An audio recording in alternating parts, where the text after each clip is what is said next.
Bismillahirrahmanirrahim. Assalamualaikum warahmatullahi wabarakatuh.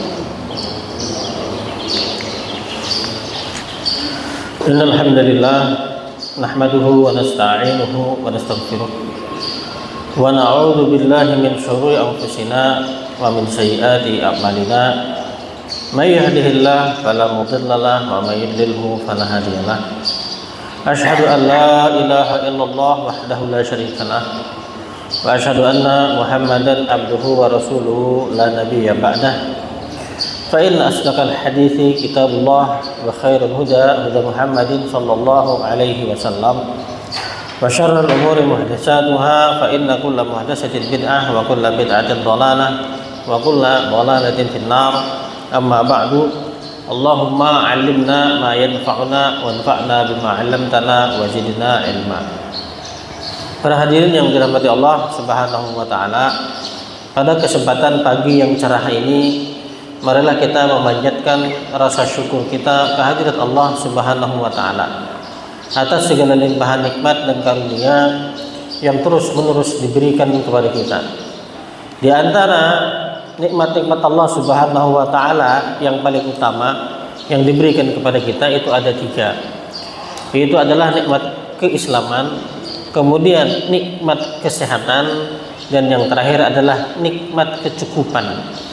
Yang mana apabila ada 1 atau 3 daripada kenikmatan ini hilang dari kita, itu akan mempersulit kita untuk beribadah kepada Allah Subhanahu wa taala. Maka alhamdulillah, dengan adanya nikmat ini pada diri kita, semoga kita dapat terus menambah amal soleh kita sebagai persiapan untuk kehidupan di akhirat kelak. Kemudian shalawat serta salam kita haturkan pula kepada junjungan kita, Nabi kita Muhammad sallallahu alaihi wasallam, kepada keluarga beliau, para sahabatnya, dan siapa saja yang istiqomah di atas petunjuknya hingga hari kiamat kelak. Pada hari ini insyaallah kita akan melanjutkan pembahasan kita dalam kitab Al-Kabair karangan Al-Imam Az-Zahabi dalam bab dosa besar yang kelima. Dosa besar yang kelima yaitu tidak mau bayar zakat. Hadirin yang dirahmati Allah Subhanahu wa taala, pada pekan yang lalu kita sudah membahas bahwasanya zakat yang dimaksud, pembahasan tidak bayar zakat dan dimaksud dalam kitab ini terkhususkan kepada zakat harta, bukan zakat fitrah. Kalau zakat fitrah insya Allah itu semua kaum muslimin menunaikannya insya Allah, gitu ya. Tapi zakat mal, maka ini tidak sedikit dari kaum muslimin kemudian yang lalai terhadapnya. Ya, zakat mal itu adalah mencakup seluruh harta yang disimpan, yang diinvestasikan seorang muslim. Seluruh harta yang disimpan atau diinvestasikan seorang muslim, bisa berupa emas, bisa berupa perak, bisa berupa uang, ya, macam-macam uang, uang kertas, uang logam, uang dolar, uang rupiah, gitu ya. Kemudian bisa juga harta berupa hewan ternak, ya, kambing, sapi, hewan-hewan peliharaan. Bisa juga berupa hasil pertanian, hasil perkebunan, atau juga hasil pertambangan, bahkan sampai kepada harta temuan, ya, harta karun misalnya, ketemu harta karun di belakang rumah pas gali sumur misalnya, maka itu semua ada zakatnya, zakat harta. Kemudian hadirin yang dirahmati Allah Subhanahu wa taala, zakat ini berbeda dengan sedekah, ya, berbeda dengan sedekah. Kalau sedekah itu hukumnya sunnah dan keutamaan. Infak sedekah itu hukumnya sunnah dan keutamaan. Ya. Akan tetapi kalau zakat, khususnya dalam hal ini zakat harta, zakat mal, maka itu adalah hukumnya wajib. Kemudian perbedaan yang kedua, infak dan sedekah itu bisa diberikan kepada siapa saja. Infak dan sedekah bisa diberikan kepada siapa saja, kepada keluarga, kepada teman, kepada saudara muslim yang lain. Ya, kepada orang yang mampu sekalipun itu bisa-bisa saja sedekah itu diberikan. Akan tetapi kalau zakat itu hanya bisa diberikan kepada 8 golongan saja, tidak bisa di luar itu. Ya, 8 golongan saja. Zakat itu wajib dan hanya bisa diberikan kepada 8 golongan penerima zakat. Hadirin yang dirahmati Allah Subhanahu wa taala. Lalu apa ancaman bagi orang yang tidak mau bayar zakat? Ancaman bagi orang yang tidak mau bayar zakat. Yang pertama yang kita pahami dulu ya, bahwasanya orang tidak mau bayar zakat itu ada 2 macam. Tidak mau bayar zakat itu ada dua macam. Yang pertama adalah orang yang tidak mau bayar zakat karena dia mengingkari wajibnya zakat. Ya, dia mempercayai bahwasanya zakat itu tidak wajib.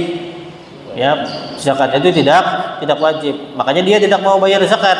Maka orang yang seperti ini itu hukumnya adalah murtad, keluar daripada Islam. Kenapa demikian? Karena dia telah mendustakan ayat-ayat Al-Qur'an dan hadis-hadis Nabi SAW yang menjelaskan tentang hukum wajibnya zakat. Ya, perbuatan itu mengindikasikan bahwasanya dia mengingkari, tidak mengimani, mendustakan ayat-ayat tentang wajibnya zakat, maka diberi hukum sebagai murtad, keluar dari Islam. Kemudian yang kedua, jika orang itu tidak mau bayar zakat karena pelit, ya, maka ini perbuatan dosa besar. Ini perbuatan dosa besar. Hadirin yang dirahmati Allah Subhanahu wa taala, ya, zakat itu yang diminta hanya sedikit saja. Ya, makanya jangan pelit. Zakat harta itu hanya sedikit saja. Ya, sedikit saja, hanya 2,5% kalau itu zakat harta. Kalau itu zakat berupa emas, perak, dan uang itu hanya 2,5% saja. Ya, tidak sampai 10%, hanya 2,5% saja.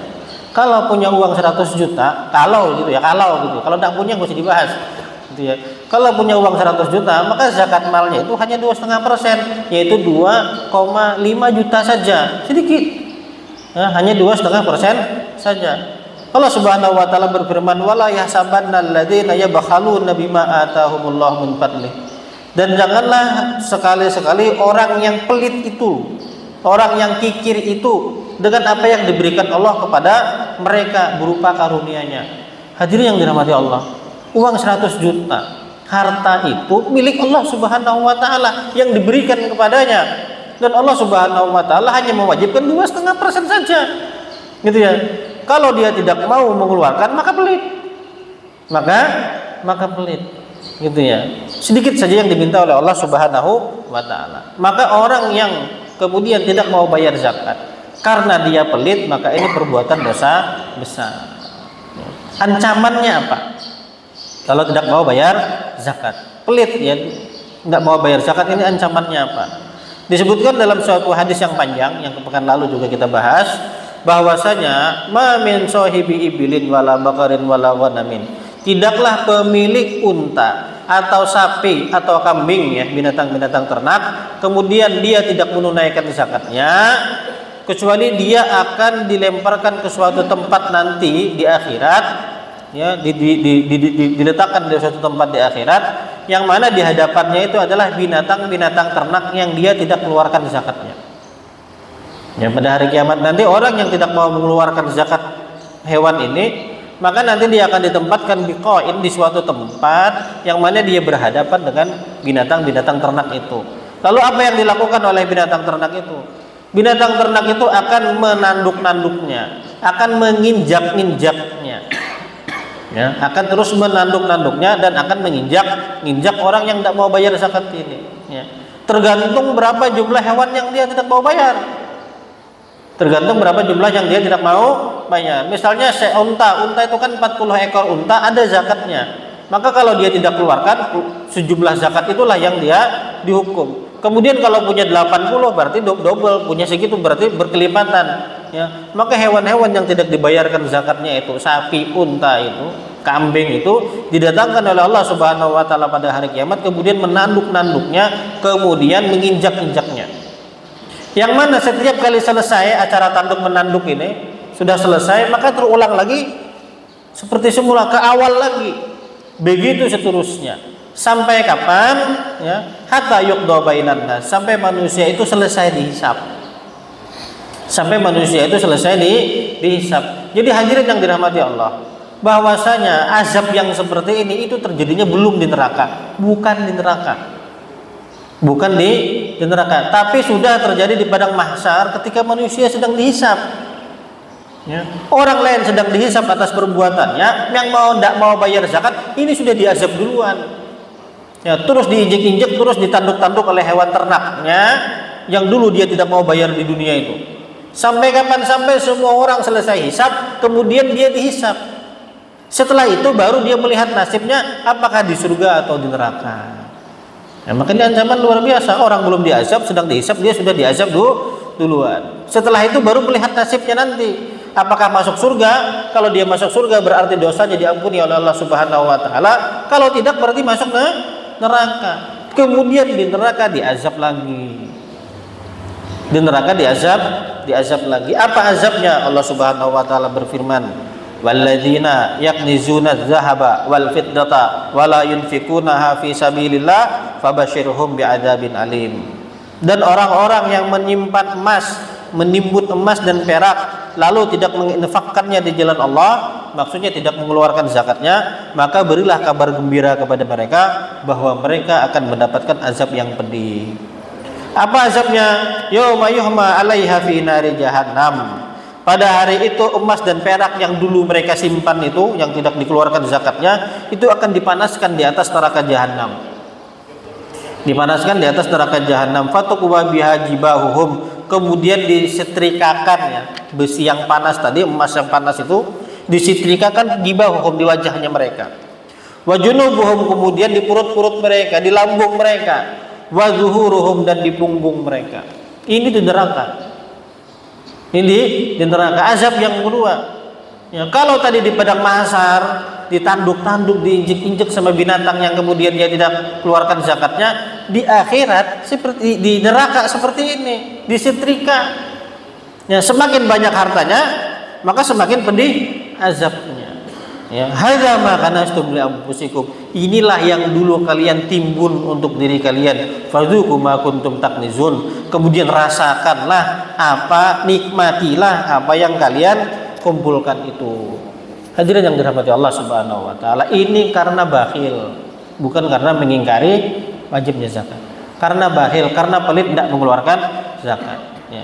Jangan dikira loh orang semakin banyak hartanya itu semakin mudah mengeluarkan zakatnya, bisa jadi semakin sulit. Ya, bisa jadi semakin sulit bahkan untuk ukuran orang kaya sekalipun. Ya.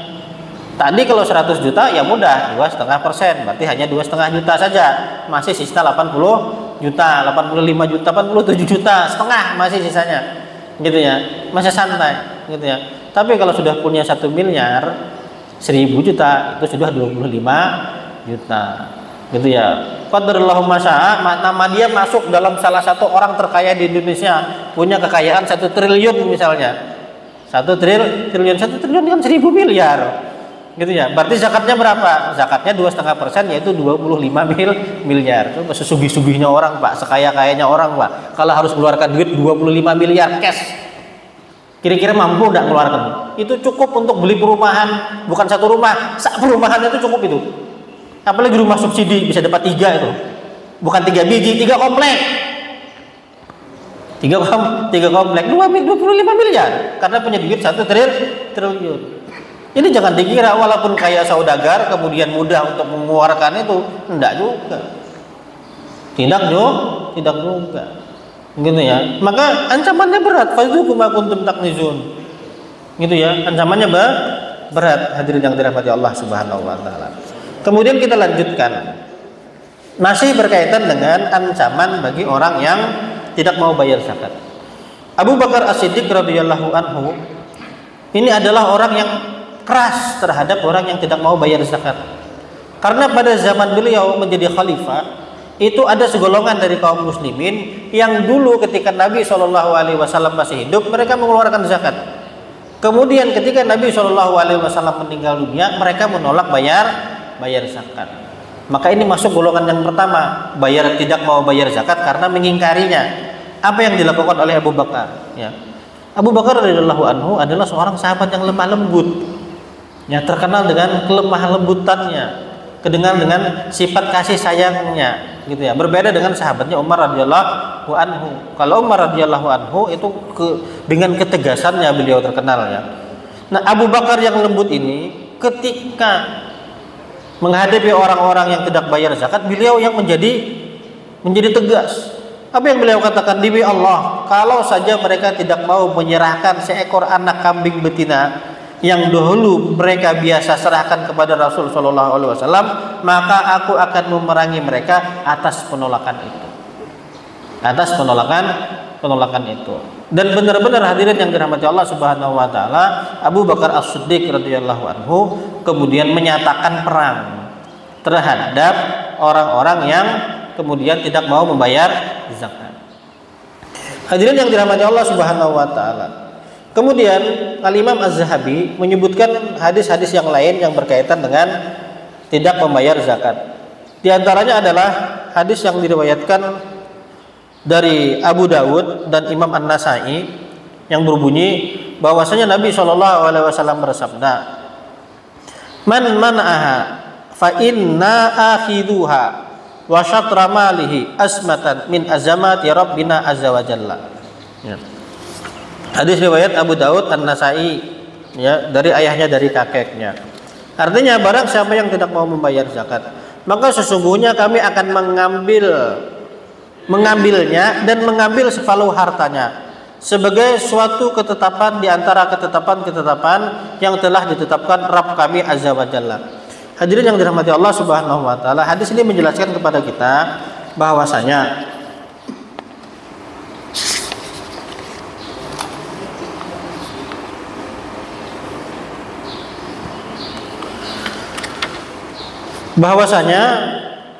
orang yang tidak mau membayar zakat, maka sesungguhnya kami akan mengambilnya.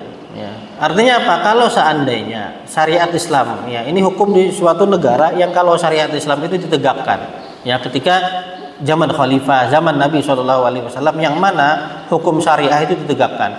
Hadis ini menjadikan dalil, menjadikan landasan bahwasanya boleh negara itu mengambil paksa harta orang yang tidak mau bayar zakat, itu boleh.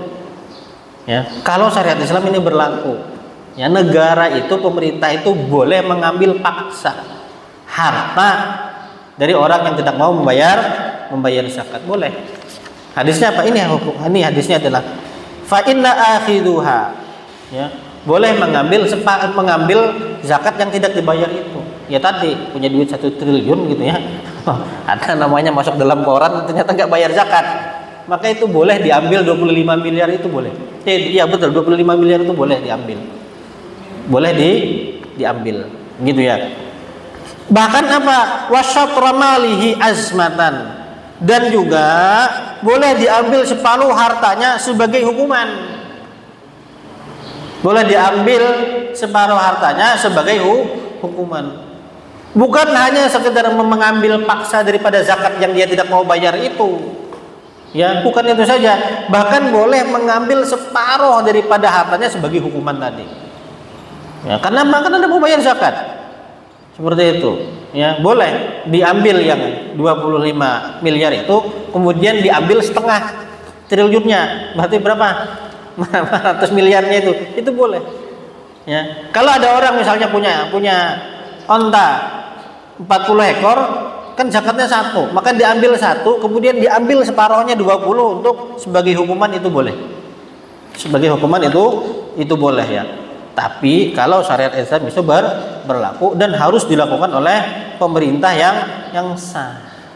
Ya.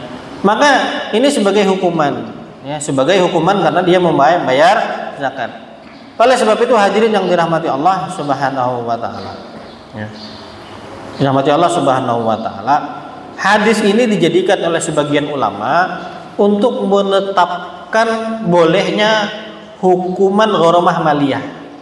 Hukuman berupa denda atau pembayaran.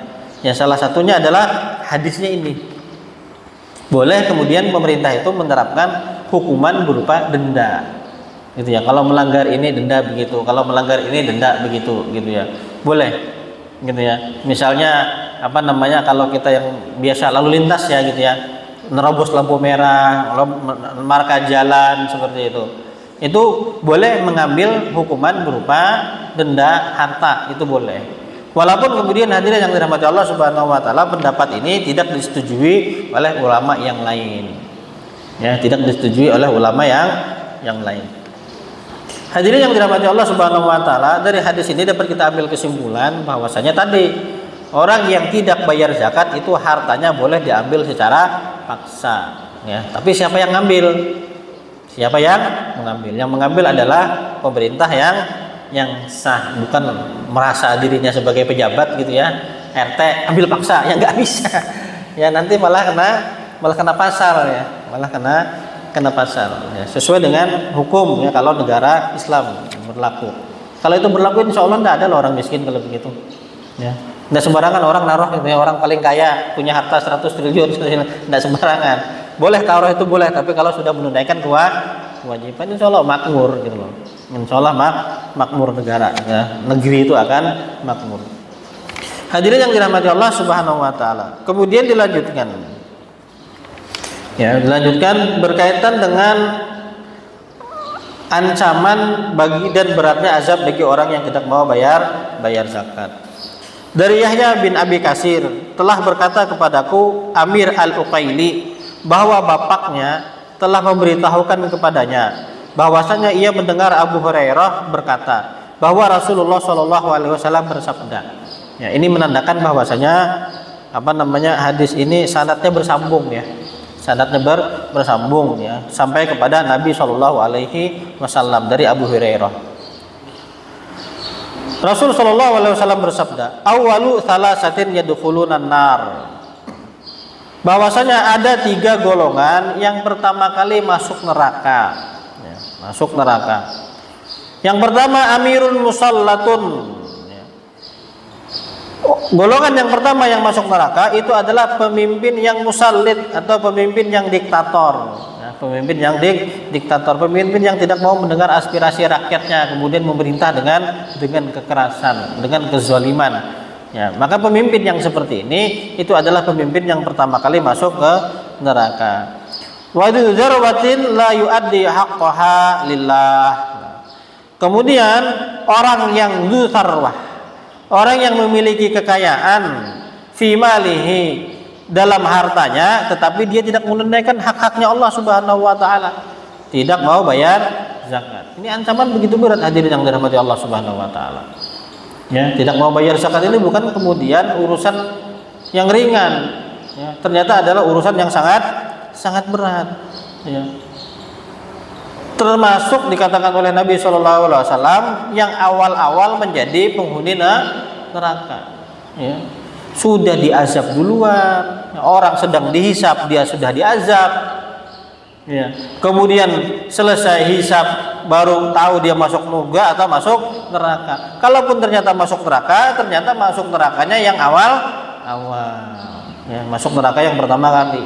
Maka ini ancaman luar biasa ya, ancaman yang luar biasa yang mana kita itu harus benar-benar menjaga diri kita daripada hal yang demikian.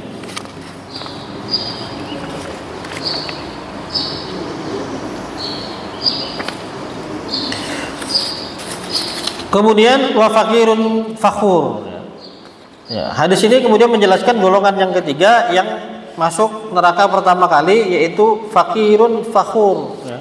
Orang miskin tapi sombong. Ya. Orang miskin tapi sombong. Ya. Miskin tapi sombong. Kenapa orang miskin tapi sombong kemudian masuk neraka yang pertama kali? Hadirin yang dirahmati Allah Subhanahu wa taala. Orang itu kadang-kadang bisa menjadi sombong, itu ada sebabnya. Ya, orang itu bisa menjadi sombong karena ada sebabnya. Bisa jadi orang itu sombong karena hartanya, punya harta banyak, gitu ya, punya harta banyak. Kemudian dia menjadi sombong, gitu ya, mobilnya bagus-bagus, Fortuner, Alphard, macam-macam.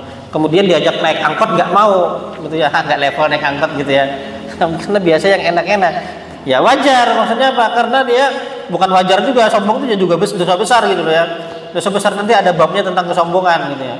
Tapi ada sebabnya dia sombong gitu ya. Ada sebabnya karena punya harta, punya kedudukan, punya harta gitu ya. Yang kedua, orang itu bisa sombong karena jabatannya, karena kedudukannya. Karena jabatannya, karena kedudukannya gitu ya. Ketika masih miskin, tidak punya kedudukan, batuk gitu ya. Tapi kalau sudah punya jabatan, batuknya aja berubah. Udah Jadi ada beda gitu loh nadanya gitu ya. Jadi bisa jadi orang itu sombong karena jabatan, karena kedudukan gitu ya. Atau bisa jadi sombong karena nasabnya gitu ya. Karena nasabnya, misalnya karena keturunan ningrat, karena keturunan orang daripada orang-orang yang terkenal.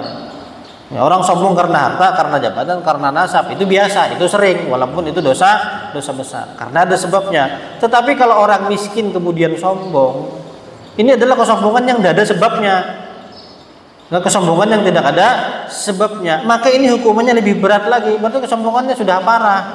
Kesombongannya sudah menjadi memang berasal dari dalam dirinya, bukan berasal dari luar. Tidak ada penyebabnya, tahu-tahu sombong gitu ya. Biar miskin asal sombong, ingat, hati-hati, itu bahaya gitu ya.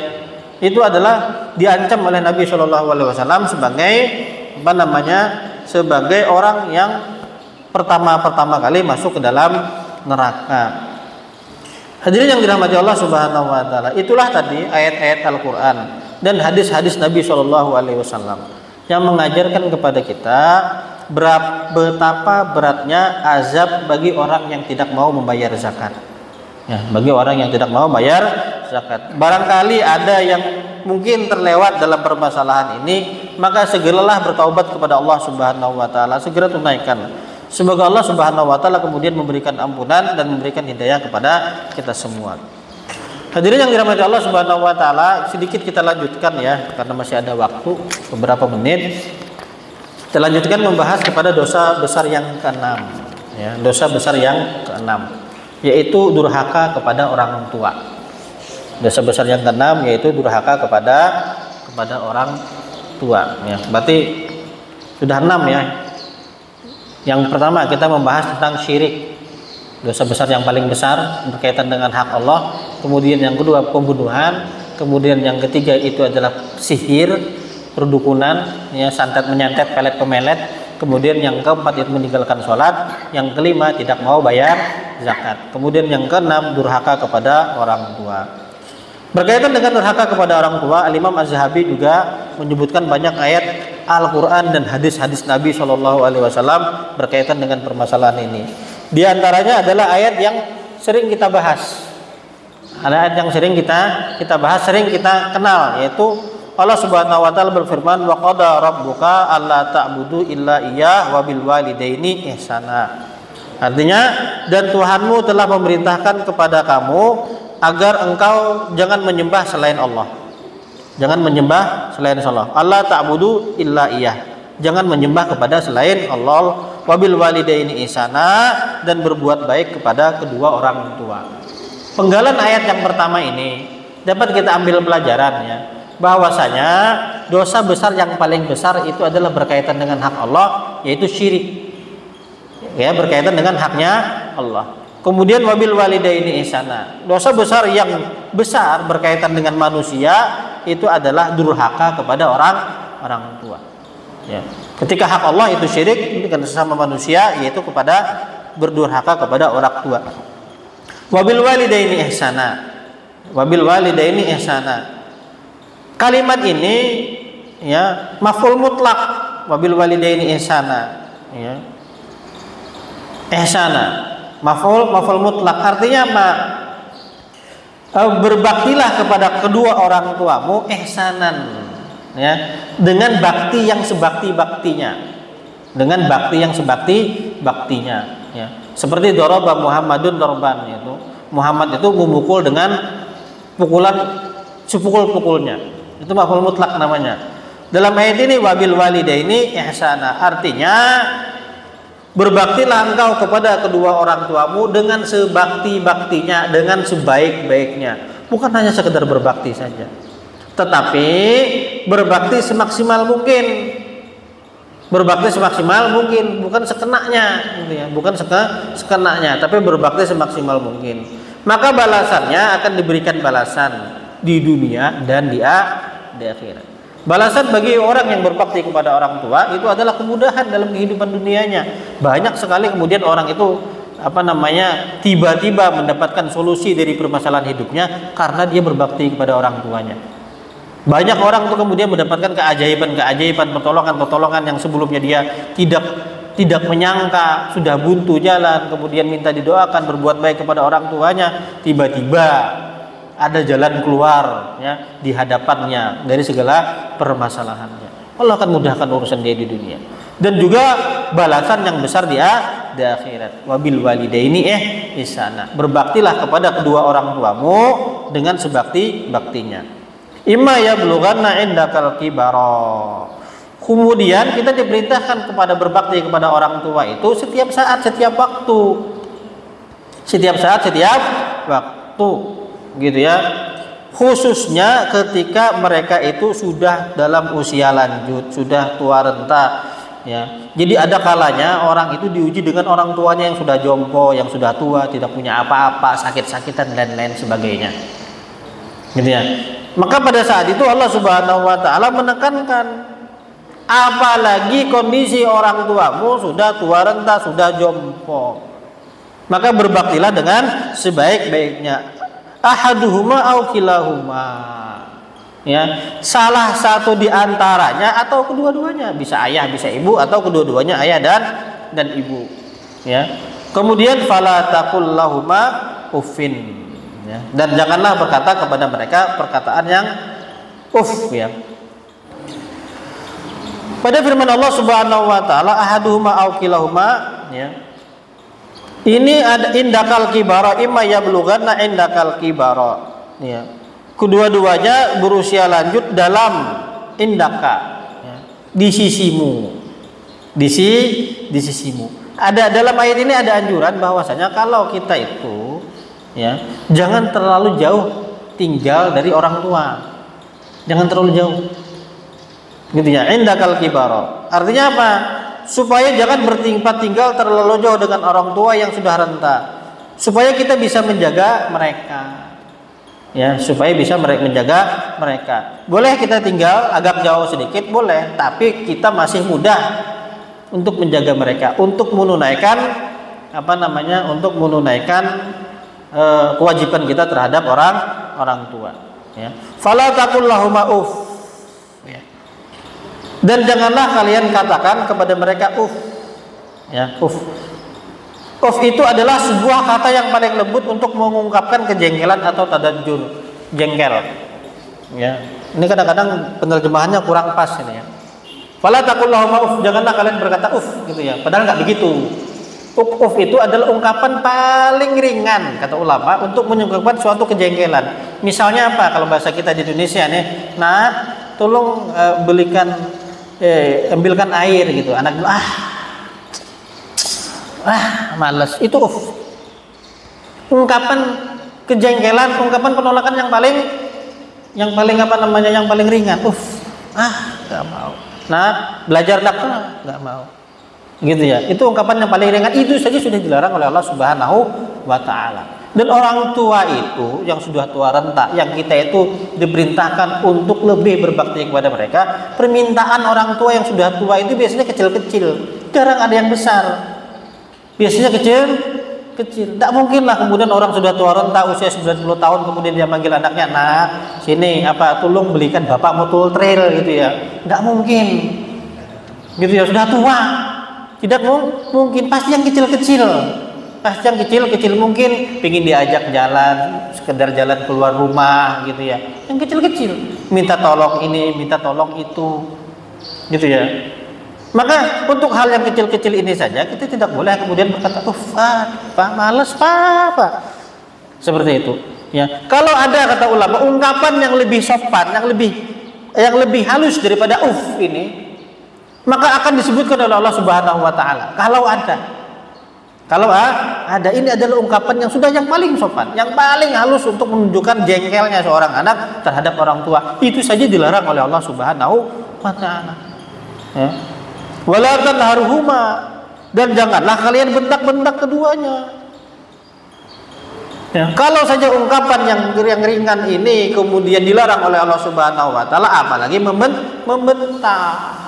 Itu tidak boleh. Ya, meskipun kadang-kadang membentak itu, ya, dijelaskan di sini, ya, meskipun mereka sedang melakukan perbuatan maksiat, itu tetap tidak boleh dibentak. Meskipun mereka sedang melakukan perbuatan maksiat, tetap tidak boleh dibentak. Gitu ya. Misalnya ketemu gitu ya orang tua kita yang sudah tua renta gitu ya, mungkin rumahnya depan di mana, depan pasar atau di mana gitu ya, ikut judi sabung ayam gitu ya. Judi ngisi waktunya sabung ayam, ikut judi, ikut nanam saham di situ gitu ya. Itu suatu perbuatan maksiat. Maka itu tidak boleh anak membentak. Bapak ini tua, tidak boleh dibentak. Walaupun sedang melakukan perbuatan maksiat. Ya. Walaupun sedang perbuatan maksiat, minum khamar misalnya, main judi, maka tetap tidak boleh dibentak. Ya. Apalagi kalau sedang mengajak kebaikan. Ya, menahan daripada perbuatan maksiat saja tidak boleh dibentak, apalagi dalam mengajak kebaikan. Ya. Kadang-kadang ada anak yang terlalu bersemangat kepada orang tuanya, kemudian amaliyah ibadahnya itu berbeda. Jadi melihat amaliyah ibadah orang tuanya ini tidak sesuai sunnah nih, bid'ah ini gitu ya. Dia semangat, bapak ini tidak punya ilmu, tidak belajar, itu bid'ah, dosa, dolala. Bentak-bentak orang tuanya. Kenapa? Karena terlalu semangat. Itu dilarang. Tidak boleh. Tidak boleh. Ya. Melarang dari perbuatan maksiat saja tidak boleh dibentak, apalagi mengajak kepada kebaikan. Kemudian Allah Subhanahu wa taala katakan wa qul lahuma qaulan karima. Ya, maka hendaklah ucapkan kepada mereka berdua itu adalah ucapan-ucapan yang baik, ucapan-ucapan yang penuh dengan kasih sayang. Hadirin yang dirahmati Allah Subhanahu wa taala, pada ayat ini kita dapat mengambil beberapa kesimpulan ya, berkaitan dengan perintah untuk berbakti kepada orang tua. Berbaktilah dengan semaksimal mungkin, khususnya ketika mereka sudah tua. Kemudian tidak boleh kita itu mengatakan perkataan mengungkapkan kejengkelan. Ya, jangan sampai menyakiti mereka walaupun lewat ungkapan, apalagi membentak ya. Membentak dalam rangka mencegah dari maksiat saja tidak boleh, apalagi dalam rangka mengajak kebaikan. Yang diperintahkan adalah hendaklah kita kemudian berkata kepada mereka dengan ungkapan-ungkapan yang baik dan ungkapan-ungkapan yang penuh kasih sayang ya. Mungkin demikian hadirin yang dirahmati Allah Subhanahu wa taala, pada kesempatan yang akan yang akan datang kita akan bahas lebih dalam kapan perkataan atau perbuatan ya itu masuk kategori dalam durhaka kepada orang tua ya. Demikian, billahi taufiq wal hidayah. Subhanakallahumma wa bihamdika asyhadu an la ilaha illa anta astaghfiruka wa atubu ilaik. Assalamualaikum warahmatullahi wabarakatuh.